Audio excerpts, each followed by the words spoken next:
வணக்கம் பக்தர்களே. இந்த உலகத்தில் மனிதர்கள் மட்டுமல்ல, விலங்குகளும் பறவைகளும் சிறிய உயிரினங்கள் கூட இறைவனை உணர்ந்து வழிபட்டுள்ளன என்றால் நம்ப முடிகிறதா? இன்று நாம் கேட்கப் போகும் கதை ஒரு அரசரின் கதையல்ல, ஒரு முனிவரின் கதையல்ல. சின்ன சின்ன தவளைகள் சிவபெருமானை வழிபட்டு மழையை வரவழைத்த அற்புதமான ஒரு சிவன் தலத்தின் கதை. இந்த கதை கேட்கும்போது உங்கள் கண்களில் கண்ணீர் வரும், உள்ளம் உருகும். வாருங்கள், தவளைகள் வழிபட்ட சிவன் கோவில் தவளகிரி என்ற இந்த தெய்வீக பயணத்தை தொடங்கலாம்.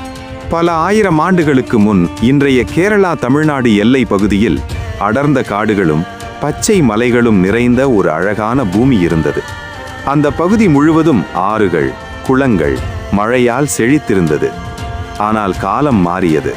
மழை நின்றது, விவசாயம் அழிந்தது, மிருகங்கள் தாகத்தால் தவித்தன.